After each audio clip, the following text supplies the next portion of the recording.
Buenas tardes, muchas gracias a todos por estar aquí con nosotros una vez más en una jornada formativa de la Confederación Española de la Abogacía Joven.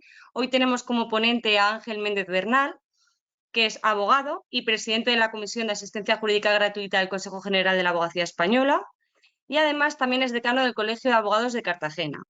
Lleva 32 años de ejercicio profesional y todos ellos prestados al servicio del turno de oficio. No te quito más tiempo, Ángel, te doy la palabra. Bueno, pues buenas tardes a todos. Muchas gracias por vuestra asistencia. En primer lugar, pues quiero agradecer a la Confederación, a la Abogacía Joven, la persona de su presidente, Alberto Cabello, y como no, de Jennifer Crespo, que es con quien he tenido así la oportunidad y además agradecerle la presentación que ha efectuado, por supuesto. Y también, como no, que ya acordaros de lo que pasó en el 28 de abril, pues agradecer a Hidroeléctrica el que en esta ocasión pues no se nos apague la luz, ¿verdad? Muy bien. Bueno, pues vamos a hablar un poquito del turno de oficio, de la abogacía, la relación con el turno de oficio que tenemos. Y os he preparado un PowerPoint que vamos a ir pasándolo. El índice aquí lo tenéis. Vamos a hablar al principio de conceptos básicos, luego de justicia gratuita, de la obligatoriedad del servicio, de la extensión temporal del derecho, de los requisitos del derecho a la asistencia jurídica gratuita, los requisitos de los letrados para poder prestar el servicio, de la justicia gratuita internacional, de la condena en costas, del turno de oficio del Consejo General de la Abogacía Española, de la Comisión de Asistencia Jurídica Gratuita y Función Social de la Abogacía, que tengo yo el honor de presidir, y de los colegios de la abogacía y del turno de oficio. Esto que parece pues mucha materia lo haremos lo más rápido posible porque tampoco quiero que bueno, pues ser demasiado pesado, ¿no? Bueno, pues si empezamos en materia, bueno, pues vamos a hablar en primer lugar de los conceptos básicos y bueno, una pregunta que a veces se plantean los compañeros es si es lo mismo el turno de oficio o la justicia gratuita y no lo es, ¿no? La asistencia jurídica gratuita es aquello que pueden solicitar los ciudadanos que estando inmersos en un procedimiento judicial o queriendo iniciarlo, pues carecen de patrimonio suficiente para litigar. El turno de oficio, que es pues, un servicio que ofrecen los colegios de la abogacía, que consiste en una lista de profesionales, en este caso de abogados, ¿no?, a los que se les asignan asuntos a través del reparto según las normas que establece normalmente el propio colegio, ¿no? Son las normas internas del propio colegio. Por lo tanto, el turno de oficio es la adscripción voluntaria de los colegiados, de los compañeros al mismo, para prestar el servicio público de asistencia jurídica gratuita. La asistencia jurídica gratuita es el medio, el trámite por el cual se reconoce a las personas que carecen de recursos económicos suficientes, pues una serie de prestaciones que vamos a ver a continuación. Que bueno, lo normal es que sea la dispensa del pago de los honorarios de abogado, de procurador, de los gastos de peritaciones, fianzas. Este derecho a la asistencia jurídica gratuita está contenido en el artículo 6 de la Ley de Justicia Gratuita, la Ley de Asistencia Jurídica Gratuita, y bueno, las prestaciones que se incorporan en ese artículo 6 son el asesoramiento y orientación gratuitos con carácter previo al inicio del proceso, la asistencia del abogado al detenido o al preso, defensa y representación gratuitas por abogado y procurador en el procedimiento judicial, inserción gratuita de anuncios o edictos en el curso del proceso, la exención de las tasas judiciales o el pago de depósitos en el caso de que existieran, la asistencia de peritos gratuita, la obtención gratuita de copias, testimonios o instrumentos y actas notariales y la reducción del 80% de derechos arancelarios tanto por determinadas actuaciones notariales como por actuaciones del registro ante el registro de la propiedad y ante el registro mercantil. También, como novedad, en la Ley de Medidas de Eficiencia, la Ley 1/2025 de 2 de enero, ha incorporado un apartado 11 a este artículo 6, que se refiere a que también se reconoce como contenido de este derecho a la asistencia jurídica gratuita la asistencia gratuita del profesional de la abogacía en cualquiera de los MASC, ¿no?, de los medios adecuados de solución de controversias permitidos por la ley que tenga por objeto dar cumplimiento al requisito de procedibilidad que se establece en el propio artículo 5 de la Ley Orgánica de Medidas en materia de eficiencia del Servicio Público de Justicia. Tanto cuando sea preceptiva esta intervención del abogado o cuando no siéndola, la otra parte, la parte contraria, actúe con abogado. Este apartado 11 del artículo 6 está muy bien, puesto que reconoce que los MASC también los debemos llevar los abogados de oficio, ¿no? Pero también es cierto que se les ha olvidado un pequeño detalle, que es el haber también, a su vez, modificado el reglamento de justicia gratuita, el baremo de justicia gratuita, y haber incorporado el pago, evidentemente, el importe por el cual esos medios adecuados de solución de controversias se van a pagar a los profesionales del turno de oficio, ¿no? Aquí no, aquí se modifica la ley en ese sentido, se incorpora, pero se les olvida el que el abogado pues, no puede trabajar gratis, ¿no? Bien, el turno de oficio, ¿a quiénes se les reconoce? ¿No? Pues está claro que se les reconoce a quienes tienen el beneficio el derecho del beneficio de justicia gratuita, o también en el caso de que haya un requerimiento judicial, si la persona en concreto no ha designado ningún abogado de su confianza, ¿no? Del turno de oficio, evidentemente, podemos asistir a cualquier profesional, tanto a persona física o a cualquier persona jurídica.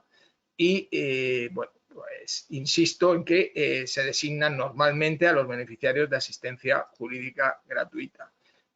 Aquí, ¿qué es el ámbito? O sea, ¿qué le compete a la abogacía de la defensa de oficio?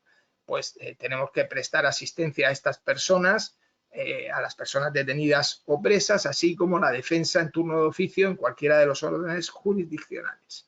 En el caso de los procuradores, ellos van a ser quienes tienen la función de representación. La ley orgánica del derecho de defensa, la reciente ley orgánica, que es del 11 de noviembre de 2024, habla de que debe garantizarse la defensa, además, fuera de los ámbitos jurisdiccionales. Por lo tanto, se extiende expresamente este derecho de defensa y de la asistencia letrada a los procedimientos extrajudiciales y también a los MASC, a los mecanismos de solución adecuada de controversias reconocidos legalmente. Esta misma ley continúa diciendo que la defensa letrada debe ser un mecanismo de protección igualitaria. De hecho, reconoce la obligación de los estados de proporcionar en los casos determinados una asistencia jurídica gratuita. Así también lo hace el Convenio Europeo de Derechos Humanos, que después también comentaremos. La jurisprudencia española, lógicamente, hace suyo esta doctrina europea y confirma que dentro del derecho a la defensa se garantizan 3 derechos al acusado. Uno es a defenderse por sí mismo, otro es a defenderse mediante asistencia letrada de su elección y en determinadas circunstancias a obtener asistencia letrada gratuita.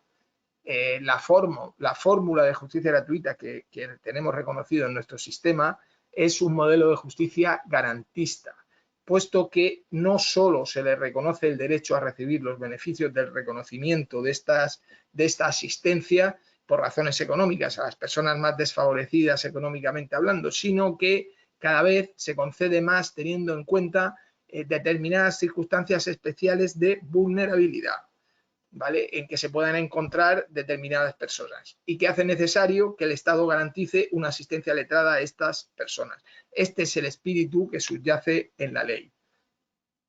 Bien, esto también lo vamos a comentar un poco más adelante. Aquí, a continuación, en el propio artículo 4 lo dice, que que la ley establecerá los supuestos en que ésta debe extenderse a las personas en situación de especial vulnerabilidad y en otras situaciones reconocidas legalmente. En el artículo 6, esta Ley Orgánica de Derecho de Defensa, bueno, pues dice que los titulares del derecho de defensa tienen derecho a ser informados de manera simple y accesible por el profesional de la abogacía sobre la posibilidad de solicitar el reconocimiento del derecho a la asistencia jurídica gratuita en los términos previstos en la ley. En el artículo 13, que habla de la garantía de la prestación del servicio por los profesionales de la abogacía, nos dice quiénes prestarán esa asistencia letrada, que somos los profesionales de la abogacía, lógicamente. ¿Quiénes somos? Pues las personas que por cuenta propia o ajena tenemos nuestro título profesional, de acuerdo con la ley que los regula, y estamos incorporados a un colegio de la abogacía como ejercientes y nos dedicamos de forma profesional al asesoramiento jurídico, solución de conflictos y a la defensa de derechos e intereses ajenos, tanto públicos como privados en la vía judicial o extrajudicial. El turno de oficio, ya lo sabéis todos, es un pilar esencial de las garantías del derecho de defensa. La justicia gratuita está recogida también en el artículo 119 de nuestra Constitución española, que indica que la justicia será gratuita cuando así lo indique la ley y, en todo caso, respecto de quienes acrediten insuficiencia de recursos para litigar. Para dar cumplimiento a este mandato existe la legislación de la justicia gratuita y en la misma se recoge la obligatoriedad de que los colegios deben prestar, pues insisto, obligatoriamente este servicio. La legislación está regulada por fundamentalmente por dos normas, ¿no? La Ley 1/1996 de 10 de enero de asistencia jurídica gratuita y el Real Decreto 141/2021 de 9 de marzo por el que se aprueba el Reglamento de Asistencia Jurídica Gratuita. El Convenio Europeo de los Derechos Humanos y de las Libertades Fundamentales, en su artículo 6.3c, reconoce el derecho, también lo dice este convenio, el acusado a defenderse por sí mismo, a ser asistido por un defensor de su elección y, si no tiene los medios para pagarle, pues podrá ser asistido gratuitamente por un abogado de oficio cuando los intereses de la justicia lo exijan. En el mismo sentido, también el Pacto Internacional de Derechos Civiles y Políticos del año 1966 vuelve a reiterar estos derechos y insiste en que siempre que el interés de la justicia lo exija, tendrán derecho a que se le nombre defensor de oficio gratuitamente si carece de los medios suficientes para pagarlo. Un aspecto importante, que ya os lo he adelantado, es el segundo párrafo del artículo 1 de la Ley de Asistencia Jurídica Gratuita, que tras la Ley de 2/2017 de modificación de la Ley 1/1996 de la Ley de Justicia Gratuita, de Asistencia Jurídica Gratuita, indica que el servicio de asistencia jurídica gratuita será obligatorio en los términos previstos en esta ley. Los colegios profesionales podrán organizar el servicio y dispensar al colegiado cuando existan razones que lo justifiquen. Tras la reforma, bueno, cuando se creó esta obligatoriedad del servicio, hubo una serie de parlamentarios, de diputados, de grupos políticos que interpusieron un recurso de inconstitucionalidad frente a la obligatoriedad del servicio de la justicia gratuita. La sentencia del Tribunal Constitucional de 4 de octubre de 2018 confirma esa obligatoriedad. O sea, que desestima el recurso. El motivo del recurso, fundamentalmente, bueno, pues según estos grupos parlamentarios, era que no entendían, o sea, que iba contra el principio de igualdad, alegaban muchísimas vulneraciones, ¿no? Y la justificación del Tribunal Constitucional explicaba que al ser la profesión de abogado como colegiación obligatoria, existía esa obligatoriedad de colegiarnos, entonces requería desde el punto de vista constitucional la existencia de intereses generales que pudieran verse afectados, o dicho de otro modo, la necesaria consecución de fines públicos constitucionalmente relevantes, puesto que al final esa obligatoriedad de colegiación tiene que estar justificada en algo, ¿no? La doctrina de este Tribunal Constitucional ponía de relieve la función de tutela de los fines públicos constitucionalmente relevantes que llevaban a cabo los colegios profesionales de abogados y procuradores, lo cual justifica que a través de su junta de gobierno estos colegios regulen y organicen los servicios gratuitos de asistencia letrada, defensa y representación. Entonces, pues bueno, por aquí venía esa justificación, o por aquí viene esa justificación de ser un servicio obligatorio. También os lo he puesto ahí una nota aquí aquí abajo respecto del IVA y justicia gratuita, pues también hubo mucha polémica con el tema. Claro, si se perdía la obligatoriedad, en el caso de que exista obligatoriedad para prestar este servicio en todos los colegiados, pues justificaba el hecho de que que los servicios sometidos al turno de oficio no llevaran IVA, ¿no? En el caso contrario, en el caso de que se eliminara esta obligatoriedad, según Hacienda, según la Agencia Española de Administración Tributaria, la agencia tributaria podría conllevar el que estos servicios tuvieran que llevar IVA, ¿no? El caso que, bueno, al final, de momento, ahora mismo existe esa obligatoriedad, aunque es un tema discutido y discutible, hay opiniones para todos los gustos, pero la justificación es esa, ¿no? La justificación final que da el Tribunal Constitucional es el tema de la colegiación obligatoria que tenemos todos los abogados en nuestro país. Bien, de todas formas, después hablaremos muy brevemente también, bueno, ya lo adelanto, es obligatorio, pero los colegios que pueden dispensar al colegiado, cuando existan razones que lo justifiquen, la inmensa, por no decir todos los colegios que tienen suficiente número de letrados, dispensamos a los colegiados de que no quieren pertenecer al turno de oficio, puesto que la obligatoriedad pues, podría conllevar muchísimos problemas para muchísimos de ellos, ¿no? Entonces, por ese lado no hay ningún problema. Bien, si pasamos a la extensión temporal del derecho, está regulada en la Ley de Asistencia Jurídica Gratuita, artículos 7 y 31, dice que bueno, pues en una misma instancia sirve la asistencia jurídica gratuita, el nombramiento del abogado y procurador de oficio, hasta la ejecución dentro de los 2 años siguientes a la terminación de esa instancia. Pero esto no podrá aplicarse a un proceso distinto. Si queremos, si esta persona quiere iniciar un determinado procedimiento de otra clase, pues tendrá que volver a solicitar la justicia gratuita. También está incluido cuando hablamos de una misma instancia, también está incluido la interposición y sucesivos trámites en los recursos contra las resoluciones que pongan fin al proceso en la correspondiente instancia. Y bueno, eso sí, un detalle es que si tenemos que acudir, por ejemplo, a un órgano superior que está en distinta localidad y es otro partido judicial y corresponde a otro colegio de abogados, lógicamente el tribunal donde, por ejemplo, un recurso de apelación que fuera en una capital de provincia, pues tendrá que requerir a los colegios de esa provincia, al colegio de esa provincia, la designación de abogado y, en su caso, el procurador, si fuera ejercientes en esa sede jurisdiccional. Dentro del reglamento de asistencia jurídica gratuita, en su artículo 33, habla de que tienen lo que estamos comentando. Tienen que continuar el abogado y el procurador designado de oficio hasta la finalización del procedimiento en la instancia correspondiente y luego en la ejecución hasta 2 años siguientes. En el caso, por ejemplo, de los juicios rápidos, el enjuiciamiento rápido de delitos, la asistencia se prestará desde el momento de la detención, si lo hubiera,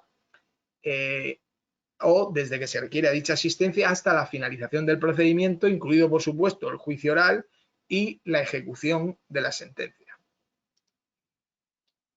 En el supuesto, que también antes hemos comentado un poco el tema de las víctimas de violencia de género, de terrorismo, de trata de seres humanos, así como de los menores de edad y las personas con discapacidad intelectual o enfermedad mental, cuando sean víctimas de situaciones de abuso o maltrato, la orientación jurídica, la defensa y la asistencia se van a asumir por una misma dirección letrada desde el momento en que se les requiera y va a abarcar todos los procesos, todos los procedimientos administrativos que tengan causa tanto directa como indirecta en alguno de los delitos a que se refiere este apartado hasta la finalización del procedimiento, incluida también la ejecución de la sentencia. Este mismo derecho también asistirá a los causahabientes en caso de que la víctima haya fallecido. En este caso, también el abogado de oficio tiene que informar al defendido, a la defendida, que el beneficio de justicia gratuita se va a perder una vez que haya recaído en su caso sentencia absolutoria y ésta sea firme, o el sobreseimiento definitivo o provisional por no resultar acreditado en los hechos delictivos. ¿no? En este caso, aunque se archivara el caso, tampoco tendría la obligación de abonar el coste de todas las prestaciones disfrutadas gratuitamente esa persona hasta ese momento. ¿Vale? En el caso del procedimiento penal, solo en la vía penal es posible que los letrados pudieran excusarse de la defensa siempre que concurra un motivo personal y justo que al final lo tenemos que decidir los decanos de los colegios, ¿no? En el supuesto de, por ejemplo, si fuera una víctima de violencia de género, pues si el decano acepta la excusa en el orden penal, esto implicará el cese en los demás procedimientos y la designación del correspondiente nuevo letrado que tendrán que llevar ya todas las actuaciones. Bien, para ver a quién en el apartado 5 os había puesto aquí los requisitos del derecho a la asistencia jurídica gratuita, que están recogidos en el artículo 3 de la Ley de Asistencia Jurídica Gratuita, o sea, qué personas tienen, o sea, cuál va a ser el umbral de ingresos o cuál es el patrimonio suficiente para que se le conceda el derecho de asistencia jurídica gratuita a las personas físicas, ¿no? Y aquí os los he detallado, dice que no superen los siguientes umbrales. Hablamos del IPREN, del indicador público de renta de efectos múltiples, y en el primer momento sería 2 veces este índice en el momento de efectuar la solicitud cuando sean personas no integradas en ninguna unidad familiar. O sea, estamos hablando de una persona. 2 veces y media este indicador, este IPREN, cuando se trate de personas con una unidad familiar entre 1 y 4 miembros. Y luego el triple de este indicador, de este IPREN, cuando se trate de unidades familiares integradas por 4 o más miembros que tengan reconocida su condición de familia numerosa de acuerdo con la normativa vigente. En el concepto de unidad familiar estamos hablando del idéntico concepto que en la ley de la renta, de la ley del IRPF, ¿no? Y por supuesto se equiparan a los cónyuges las parejas de hecho. El IPREN diario ahora mismo es de 20 euros. Aquí os he puesto el IPREN 2024, sigue siendo el mismo en el IPREN 2025. ¿Por qué? Porque el IPREN, ahora os lo comentaré, se actualiza conforme a la ley de presupuestos. Por lo tanto, este IPREN está arrastrado del año 2023, que es el último año que tuvimos presupuestos generales del Estado en nuestro país. El IPREN mensual serían 600 euros, el IPREN anual, en el caso os he distinguido caso de 12 meses o caso de 14 meses, porque depende de las provincias, de las comisiones de asistencia jurídica gratuita de las provincias, pues en unos casos admiten 12 meses y en otros 14 meses. Bueno, 12 meses serían 7.200 euros, 14 meses serían 8.400 euros. Con esos baremos, pues, y siguiendo el artículo 3, una persona, en el caso de 14 pagas, sería unos ingresos inferiores a 16.800 euros para que se le pudiera conceder el derecho a la asistencia jurídica gratuita. Si son entre 2 y 3 miembros, ingresos inferiores a 21.000 euros, y 4 miembros o más, ingresos inferiores a 25.200 euros. Todos ellos los he calculado en función de las 14 mensualidades. El indicador público de renta de efectos múltiples se creó en el año 2004 para sustituir al salario mínimo interprofesional como referencia para optar a determinados tipos de ayudas, puesto que este índice es el que se emplea para la concesión de subvenciones, subsidios de desempleo, ayudas y, en este caso también, para la concesión del beneficio de justicia gratuita. Lo que os he comentado, se actualiza y modifica con las leyes de presupuestos generales del Estado, por lo tanto seguimos con el importe del IPREN del año 2023. La diferencia en la evolución de ambos indicadores son muy llamativas, ¿no? ¿Qué ocurre?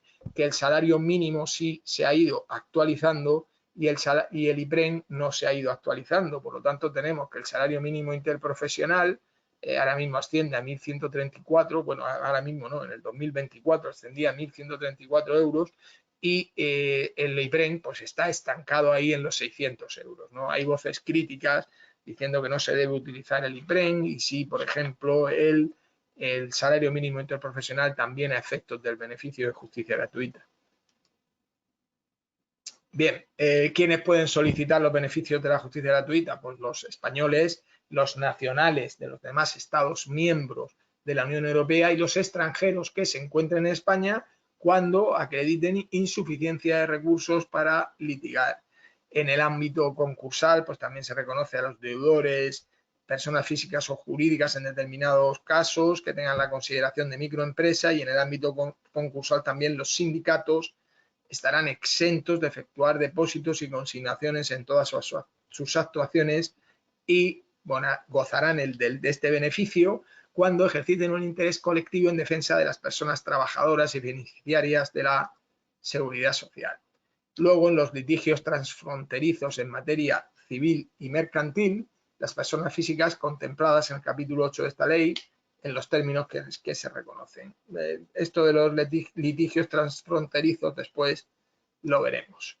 Los medios económicos tienen que valorarse individualmente en el caso de que existan intereses familiares contrapuestos en el litigio para el que se solicita la asistencia. ¿En qué casos podemos entender que hay intereses familiares contrapuestos? Pues, por ejemplo, el caso típico de una pareja que se vaya a divorciar, ¿no? Pues evidentemente, si por los ingresos del marido se le va a denegar a la esposa o al cónyuge el derecho al beneficio de justicia gratuita, no tendría ningún sentido, ¿no?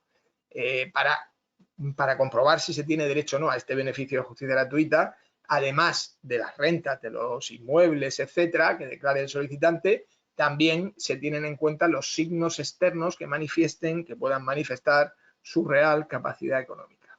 Y luego también se hace constar que la existencia de patrimonio suficiente con relación a la titularidad de bienes inmuebles se tendrán en cuenta los inmuebles siempre que no constituyan la vivienda habitual del solicitante, así como los rendimientos del capital mobiliario.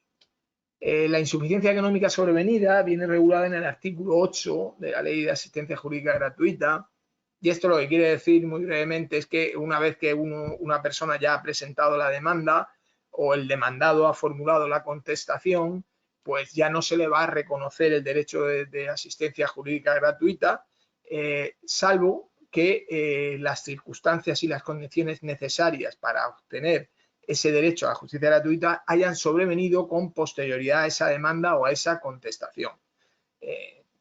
El fundamento de esto es que el reconocimiento del derecho no tiene carácter retroactivo, ¿vale? Lo mismo, por ejemplo, esto también cuando se quiere pedir, cuando no se ha pedido, por ejemplo, en la primera instancia y se quiere pedir el reconocimiento del derecho en la segunda instancia, para presentar un recurso, por ejemplo, pues debe acreditarse ante la Comisión de Asistencia Jurídica Gratuita que esas circunstancias o esas condiciones han sobrevenido durante el curso de la primera instancia con posterioridad a ella. Lo mismo ocurre cuando vamos a recursos superiores, por ejemplo, un recurso de casación respecto de la segunda instancia. También existe en el artículo 5 de la Ley de Asistencia Jurídica el reconocimiento excepcional de derecho a determinadas personas físicas. Bueno, pues ahora los vamos a ver, y aquí en este caso, aún superando los límites que hemos comentado, siempre y cuando no excedan del quíntuple del IPREN, pues se puede conceder teniendo en cuenta la carencia de patrimonio suficiente, ¿vale? En este caso, la comisión sí que va a determinar cuáles prestaciones de las contempladas en el artículo 6 se van a conceder al solicitante. ¿Cuáles son las circunstancias? Pues, por ejemplo, las circunstancias de familia, pues el número de hijos familiares a su cargo, que las tasas judiciales derivadas de la iniciación del proceso sean muy elevadas, cuando el solicitante sea ascendiente de una familia numerosa de categoría especial, circunstancias de salud del solicitante con discapacidad, o personas que tengan a su cargo a personas con circunstancias de salud o discapacitados, ¿no? Siempre y cuando, claro, en estos procedimientos tienen guardar relación con esas circunstancias de salud o discapacidad. El umbral que hemos dicho, pues en el caso del quíntuple del indicador del IPREN, pues serían en 12 pagas 36.000 euros o en 14 pagas que no pueden superar los 42.000 euros. Bien, luego también, ya lo he adelantado antes, existen, por el tema de que la ley es garantista, el derecho a la asistencia jurídica gratuita es un sistema que está pensado no solo para las personas que carecen de medios económicos, sino también por situaciones de especial vulnerabilidad, ¿no? Y entonces hay un reconocimiento por ley del derecho sin necesidad de cumplir ningún requisito. O sea, que se concede automáticamente. Por ejemplo, ¿a quiénes? A los trabajadores y beneficiarios de la Seguridad Social, para la defensa en juicio y ejercicio de acciones, para los trabajadores y beneficios de la Seguridad Social para litigios sobre la misma materia, esto en el orden contencioso administrativo, lo anterior en el orden social. Las víctimas de violencia de género, de terrorismo, de trata de seres humanos, en todos los procesos que tengan vinculación, deriven o sean consecuencia de su condición de víctima, los causavientes, en caso de fallecimiento de la víctima, los menores de edad, personas con discapacidad, necesitadas de especial protección cuando sean víctimas de delitos de homicidio, de lesiones, en delitos contra la libertad, indemnidad sexual, en los delitos de trata de seres humanos y a los causavientes en caso de fallecimiento de la víctima, siempre que no fueran partícipes en los hechos. Bueno, ¿cuándo se adquiere la condición de víctima al objeto de que se te conceda el beneficio de justicia gratuita? Pues en el momento que se formule denuncia o querella, desde este primer momento ya tienen derecho a que le asista un abogado del turno de oficio, un abogado especialista en víctimas de violencia de género, que todos los colegios tienen su turno especializado, ¿no? También, por supuesto, en el momento que se inicie ya el procedimiento penal por alguno de los delitos, y se mantendrá siempre que permanezca en vigor el procedimiento penal o cuando se dicte sentencia condenatoria. Se perderá, lo he dicho antes, tal la firmeza de la sentencia absolutoria, el sobreseimiento definitivo o provisional por no resultar acreditados los hechos delictivos.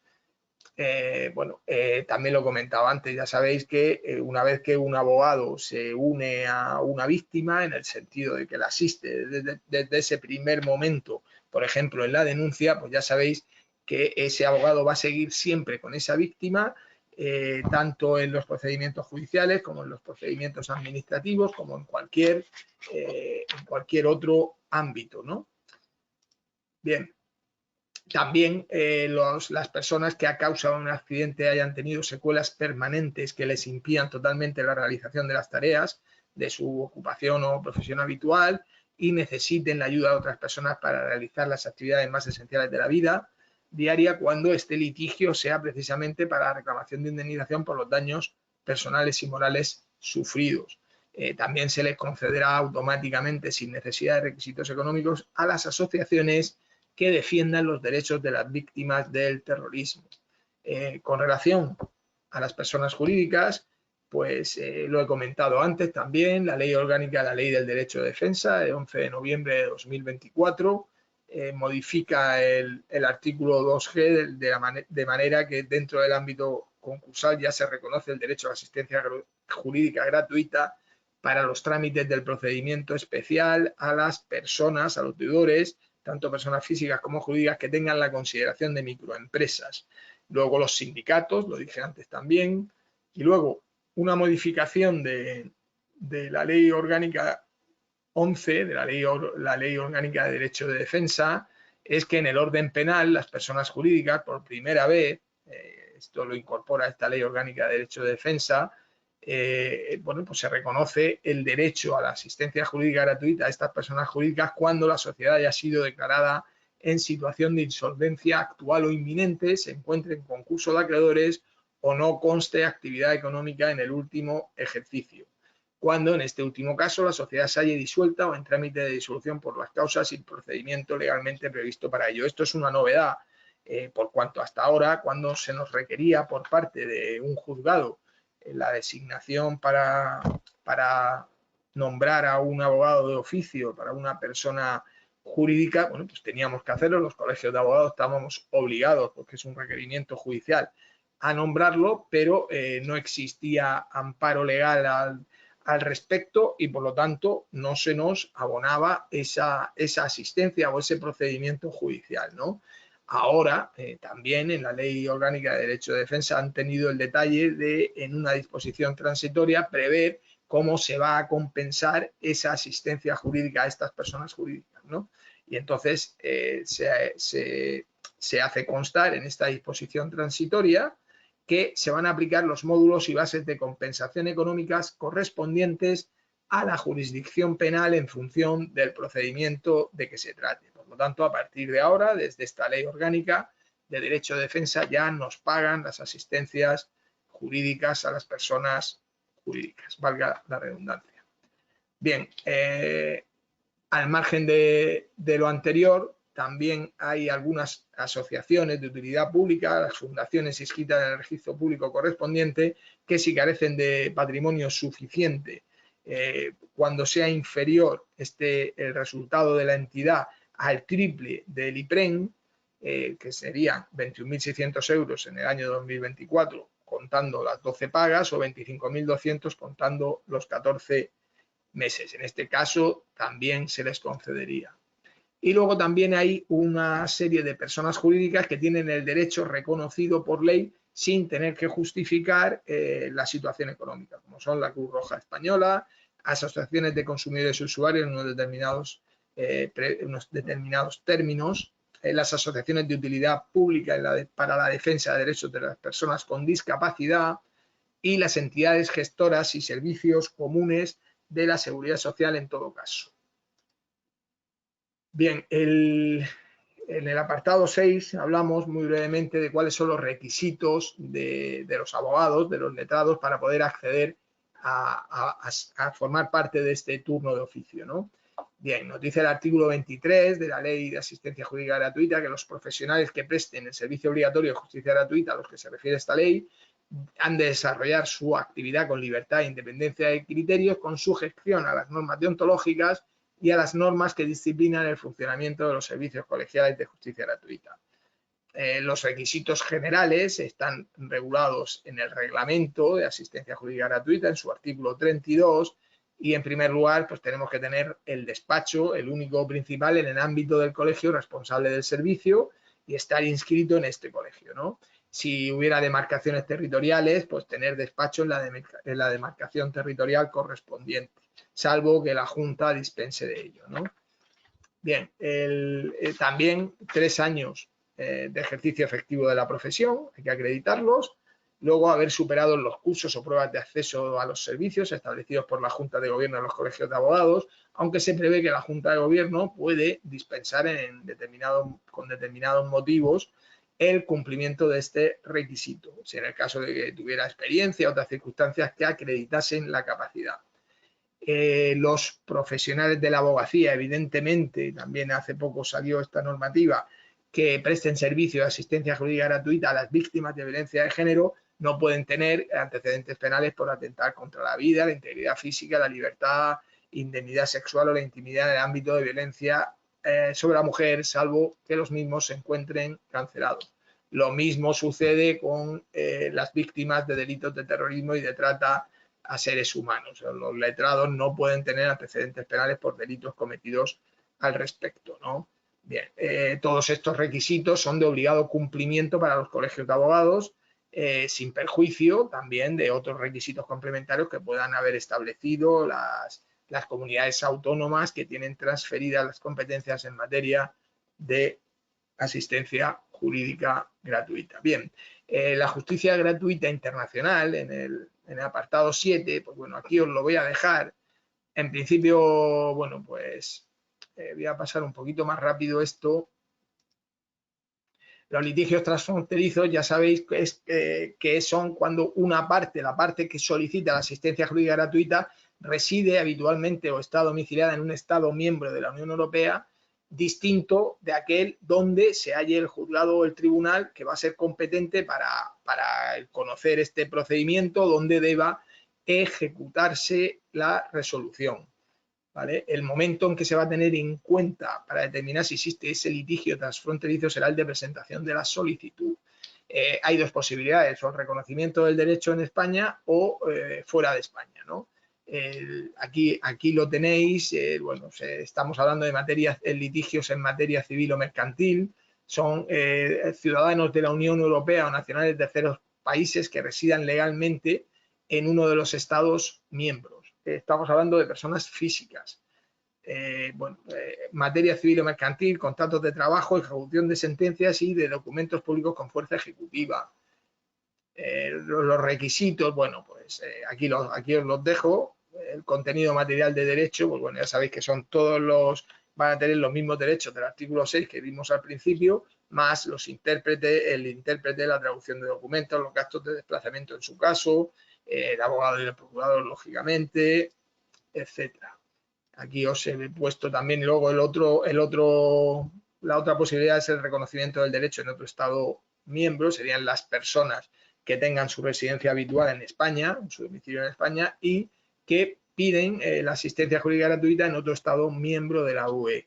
Es lo mismo, también la materia objetiva son civil, mercantil, contratos de trabajo, ejecución de sentencias, ejecución de documentos públicos. Y bueno, prácticamente lo mismo que hemos dicho antes. Bueno, en el caso aquí, de todas formas, os he dejado también el portal europeo de justicia, donde viene todo el tema de la asistencia jurídica gratuita transfronteriza. Bien, una cosa que sí quería comentar es el tema de la condena en costas, que está regulada en el artículo 36, y lo quiero comentar básicamente porque hay algo bueno que ha traído la ley 1/2025 de 2 de enero, aunque parezca mentira, y es el tema de que modifica este artículo 36 de la Ley de Asistencia Jurídica Gratuita y establece que cuando finaliza el proceso y hay una condena en costas a favor de quien tiene el derecho a la asistencia jurídica gratuita, la parte contraria debe abonar las costas causadas en la defensa y representación de aquella, esta es la novedad, debiendo ser abonadas directamente a las personas profesionales que se hayan designado para su representación y dirección jurídica, quienes estarán legitimadas para esta su tasación y que, por supuesto, tienen que están obligadas a devolver lo que hayan recibido con cargo a fondos públicos por su intervención en el proceso. ¿Vale? Esto hasta hace muy poquito no era así, o sea, hasta hace muy poquito para conseguir que en una condena en costas nos pagaran al propio abogado de oficio, porque hay muchísimos letrados de la Administración de Justicia, muchísimos tribunales que consideraban que el derecho a la percepción de esas costas era del justiciable, ¿no? Del beneficiario de la justicia gratuita. Claro, imaginaros lo que costaba cobrar, o sea, realmente hay muchísimos casos donde pues bueno, el beneficiario de la justicia gratuita cobraba unas costas y luego no se las pagaba a su abogado, que era a quien verdaderamente les correspondía, ¿verdad? Bien, cuando la resolución que pone fin al proceso fuera condenado en costas a quien tuviera el derecho a asistencia jurídica gratuita, pues en principio ya sabéis que no tiene que pagarlo. Lo único, lo que establece la ley, es que dentro del plazo, que se presume que en el caso de que hubiera llegado a mejor fortuna, dentro de un determinado plazo, me parece que eran, dentro de la prescripción se entiende interrumpido dentro de los 3 años siguientes, efectivamente, viene a mejor fortuna, pues en ese caso, bueno, pues ahí sí se le podría cobrar, ¿no? Si no, pues evidentemente no va a tener que pagar esa condena en costas quien hubiera tenido ese reconocimiento del derecho a la asistencia jurídica gratuita.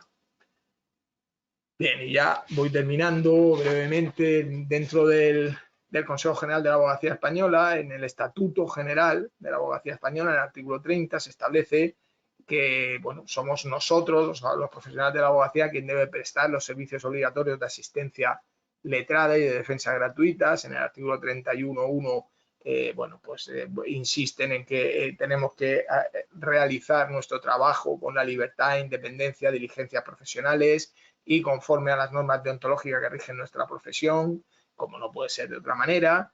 ¿Y a quién le corresponde esta organización de estas funciones? Pues será organizado por el Consejo General de la Abogacía Española, los consejos autonómicos y los colegios de la abogacía.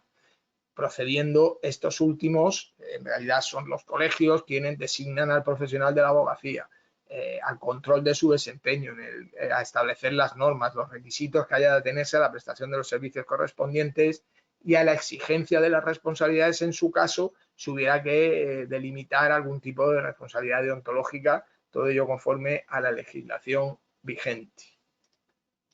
Dentro de la Comisión de Asistencia Jurídica Gratuita, ¿cuáles son las funciones? Esta Comisión de Asistencia Jurídica Gratuita es la que, insisto, que tengo el honor yo de presidir, y las competencias, pues bueno, pues tengo la enorme suerte de tener la coordinación de las competencias del Consejo dentro de la asistencia jurídica gratuita y todas las relaciones con el Ministerio de Justicia respecto a esto, ¿no? Imaginaros pues lo divertido que es hablar con el Ministerio de Justicia al objeto de, bueno, pues intentar que nos eleven los baremos y, bueno, y muchísimas otras cuestiones, ¿no? Luego el análisis de los criterios fijados por los colegios de la abogacía, para el reconocimiento de la actitud para prestar los servicios de asistencia jurídica gratuita, el seguimiento de la problemática generada por la legislación estatal y autonómica de asistencia jurídica gratuita, contestar todas las consultas que nos hacen los otros colegios de la abogacía de toda España, la coordinación y el fomento de los turnos especializados, como son servicios de orientación jurídica, menores, penitenciario, extranjería, violencia de género, etcétera, etcétera.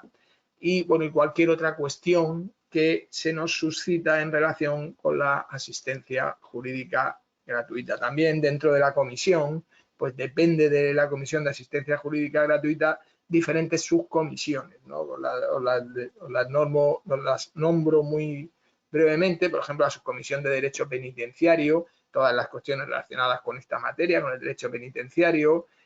Ahora mismo está vacante la presidencia de esta subcomisión. Luego tenemos la subcomisión de Derecho de Extranjería y Protección Internacional, una subcomisión muy importante dentro de la Comisión de Asistencia Jurídica Gratuita. Como podéis imaginar, el presidente es Blas Imbroda, que es el decano del Colegio de Abogados de Melilla. Luego también tenemos una subcomisión de Derecho de Infancia y Adolescencia. Lo mismo, funciones de estudio, informe y propuesta de todas las cuestiones relacionadas con esta materia tan importante, ¿verdad? También el presidente de esta subcomisión es Carlos Arias, que es el decano del Colegio de Abogados de Córdoba. Y luego tenemos también un grupo de trabajo de personas con discapacidad, cuya presidenta es la consejera Filo Peláez.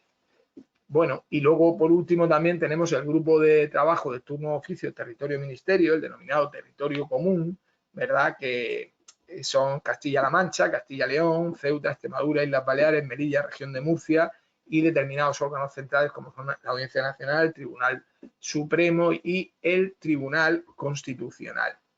El grupo de trabajo de territorio común, pues bueno, son los dependientes del territorio Ministerio de Justicia.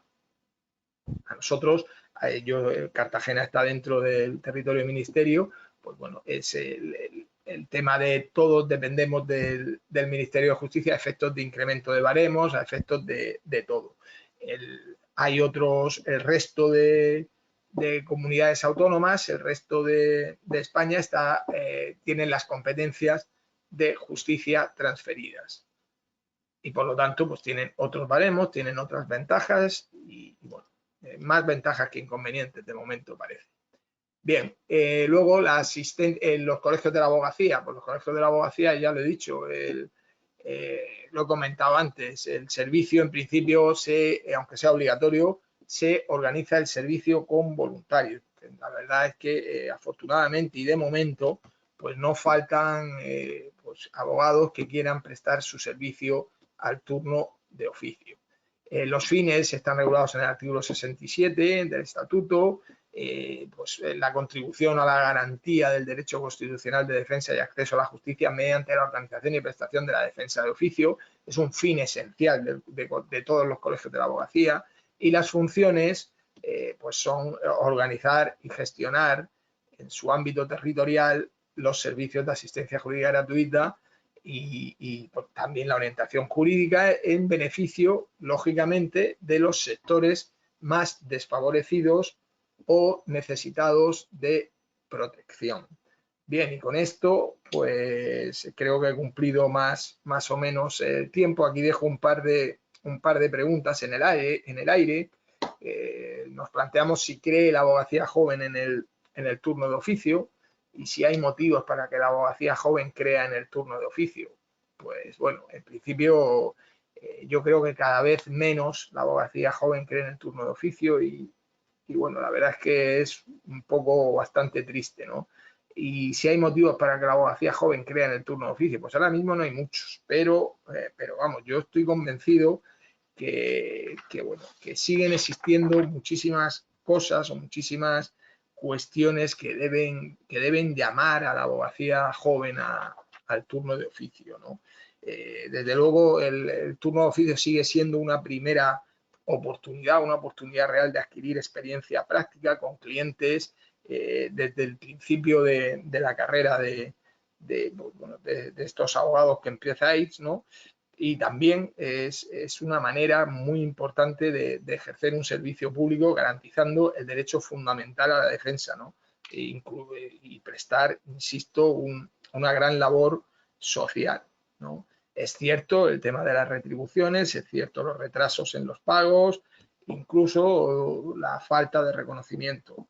Pero, insisto, yo creo bueno, que las ventajas son mayores que los inconvenientes y creo que en el fondo, bueno, estamos luchando también desde el Consejo, lo aseguro, para dignificar mucho más el turno de oficio, la asistencia jurídica gratuita, y no solo a nivel económico, que por supuesto hace mucha falta, sino también a nivel de profesional, ¿no? A nivel del propio respeto.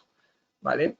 Yo sí os puedo decir desde mi punto de vista, bueno, pues yo llevo 33 años ya como abogado de oficio y para mí desde luego es una enorme satisfacción y para muchísimos compañeros que estamos prestando este servicio y bueno, y al final insisto en que bueno, pues que necesitamos que la abogacía joven se implique, necesitamos que la abogacía joven crea en el turno de oficio. Yo ya sabéis, ya se lo dije al presidente de Alberto Cabello, que bueno, que estoy a vuestra entera disposición bueno, pues para alentaros y para animaros y para ayudar en todo lo que desde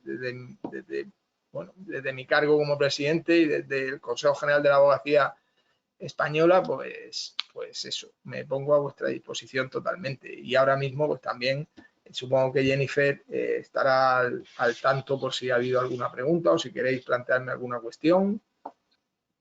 Hola, No sé, Ángel. Hola, digo, menos mal, hay alguien aquí detrás. Sí, estoy aquí, no quería interrumpir. Llevo una hora hablando aquí y no sabía si había alguien o no. Digo, madre mía. Sí, Nada. estamos aquí. Muy bien, muy bien. Mira, Alejandra nos ha dejado una pregunta por aquí y nos pregunta, ¿hay que ser autónomo para acceder al turno de oficio o es posible acceder siendo trabajador por cuenta ajena? No, hombre, no, puede ser, yo creo que puede ser también trabajador por cuenta ajena. Si el problema de eso es si te lo permite la empresa que te tiene contratada, ¿no? Pero vamos, si no tienes exclusividad con esa empresa que te paga, perfectamente. No es necesario ser autónomo. Perfecto. Pasamos a la siguiente. Nos preguntan, ¿en una conciliación de laboral, al no ser obligatorio acudir asistido de abogado, se podría solicitar abogado de oficio para esa actuación? En principio no. Si no es imprescindible, normalmente no se concede, ¿sabes? Porque no es necesario, ¿no? Al no ser necesario, no está previsto. Vale. Nos comentan, no soy víctima de violencia de género, pero ¿podría rechazar un asunto de ese tipo? Si podría rechazar un asunto, vamos a ver, es el caso, bueno, hay un turno, normalmente en todos los colegios hay un turno de asistencia a víctimas de violencia de género. Entonces, con no apuntarse a ese listado es suficiente, porque ahí solo porque además es que los colegios en principio establecen cursos anuales cada año de reciclaje para poder asistir a las víctimas de violencia de género. Entonces, si no estás apuntado en esa lista, no te van a llamar, no vas a tener que asistir a ninguna víctima. Si de todas formas, por lo que fuera un colegio muy pequeño y no tuvieran un listado de asistencia a víctimas, bueno, para poder renunciar, pues es el caso que hemos comentado antes, que habría que solicitar la dispensa y justificar el motivo al decano del Colegio de Abogados, que bueno, que lo analizará y si considera que es suficiente, pues lo puede conceder esa dispensa. Vale, gracias. Nadia nos comenta sobre los 3 años para acceder. Nos Sí. dice que cuando han pasado los 3 años, la carga de trabajo no nos permite desviarnos mucho. Hombre, es cierto, el tema de los 3 años también es un tema discutible y que está encima de la mesa. Para muchas personas les parece excesivo ese plazo, ¿no? Pero bueno, ahora mismo es el que está marcado legalmente. Habría que modificarlo si se quiere reducir y bueno, no sé, hombre, yo entiendo que es cierto, que entiendo que sí, que si tiene uno mucho trabajo, pues no lo puede dedicar el tiempo necesario al tema del turno de oficio, evidentemente. Javier nos dice, buenas tardes. Tengo entendido que solo se puede estar inscrito en el turno de oficio de una provincia. Sin embargo, hay varios letrados a los que se les permite estar apuntado en más de una provincia. ¿No es esto discriminatorio? Y nos dice, ¿hay algún tipo de control en este sentido? Hombre, yo entiendo que no, que desde luego ya no solo en una provincia, o sea, creo que tienes que estar, se puede dar de alta en el turno de oficio en el colegio de abogados que tengas, donde tengas el domicilio, el despacho profesional principal. O sea, solo en un colegio de abogados. Hay provincias donde hay varios colegios de abogados. Tú no puedes estar en 3 turnos de oficio de una misma provincia. O sea, tú tienes que a ti te corresponde el darte de alta en el turno de oficio dentro de tu colegio de abogados, que es donde tienes tu despacho principal, aunque puedes tener más despachos en varios sitios de España, pero siempre habrá uno donde sea el principal. Y solo puedes estar dado de alta, entiendo, en un colegio de abogados, vamos, en el turno de oficio. El que esté en varios colegios de abogados, bueno, no se ha detectado, desde luego yo creo que el Consejo General de la Abogacía Española, vamos, controla eso y los colegios de abogados también. O sea que no, vamos, no debe pasar, no debe pasar. Nos preguntan que si sigue pensando el Consejo General de la Abogacía Española en elaborar criterios orientativos y que qué opina usted acerca de ello. Bien, sí, bueno, el Consejo General de la Abogacía Española ahora mismo se han creado unas guías de honorarios orientativos que se están sometiendo a la Comisión Nacional de Mercados de la Competencia. Yo entiendo que, claro, se someten a la Comisión Nacional de Mercados de la Competencia al objeto de que evitemos ya más disgustos y más sustos, ¿no? Porque bueno, ya todos conocéis lo que ha ocurrido con las sanciones disparatadas absolutamente, que bueno, que yo en mi opinión es que es una vergüenza absoluta, ¿no? Ahora, ¿yo qué voy a opinar? Pues lo que tiene que hacer la Comisión de Competencia es aceptar esta guía que le está planteando el Consejo General de la Abogacía Española, puesto que la Ley Orgánica del Derecho de Defensa, además, viene por primera vez también, admite la posibilidad de generar, de que los colegios de abogados tengan sus propios criterios de honorarios, ¿no?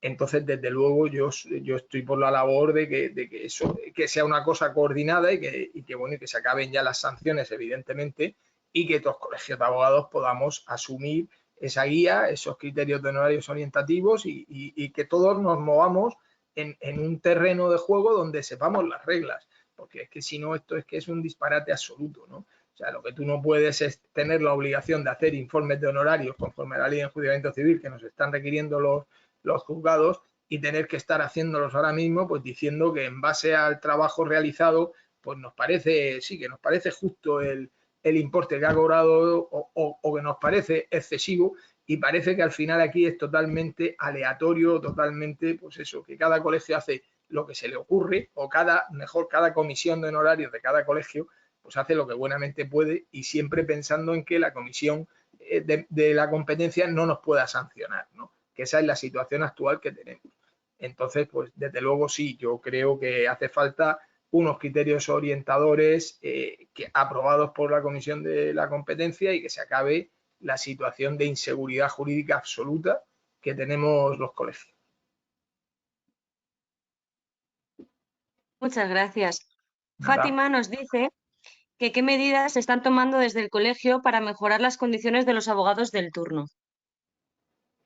Del colegio, ¿se refiere al Colegio de Abogados de Cartagena o al Consejo? A ver si nos lo especifica, ha puesto el colegio. Bueno, en principio, de todas formas, vamos, yo hablo como presidente del Consejo General de la Comisión, perdón, de la Comisión de Asistencia Sí, a Cartagena se refiere. Sí, bueno, pues lo que estamos intentando hacer es lo que llevamos intentando, pues reclamar incremento de baremos, de honorarios, vamos, hacer los cursos habilitantes. Es que no te sé decir tampoco yo ahora mismo todas las cuestiones que estamos haciendo en el sentido, pero bueno, lo mismo que llevamos haciendo muchísimos años, ¿no? Gestionar lo mejor que podemos con los recursos que tenemos, pues bueno, y dentro de eso, pues establecer la viabilidad de nuestros compañeros o de nuestros, intentar, por supuesto, que todas las actuaciones dentro de la situación que tenemos, insisto, porque es que nosotros, no depende de nosotros el que nos paguen actuaciones, por ejemplo, nosotros tenemos el problema no quiero cansaros tampoco, de unos procedimientos que vienen de San Javier, y el caso es que luego la Comisión de Justicia Gratuita, pues si no tenemos los cuadernillos firmados, pues nos devuelve el pago. Entonces, pues bueno, estamos intentando obtener esos reconocimientos, hablar con la Comisión de Asistencia Jurídica Gratuita para solucionar pues las incidencias que suceden todos los días, ¿no?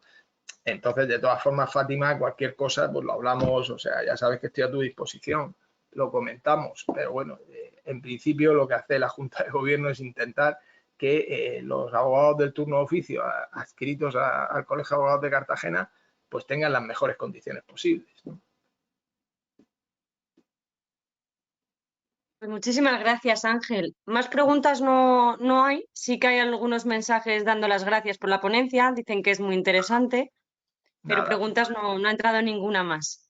bueno, muy bien, muy bien. Pues muchísimas gracias a Y todos bueno, de la de asistencia. parte de la Confederación Española de Abogacía Joven, darte las gracias por haber estado aquí con nosotros, por fin haber dado esta jornada que estamos deseando por fin darla. Nada, a vuestra disposición siempre, ya lo sabéis, Jennifer. Nada. Y Muchísimas encantado, gracias, Ángel. encantado, y muchas gracias a todos por vuestra asistencia y por las preguntas. Seguimos en Pues contacto. perfecto, hasta pronto. Venga, hasta luego. Adiós.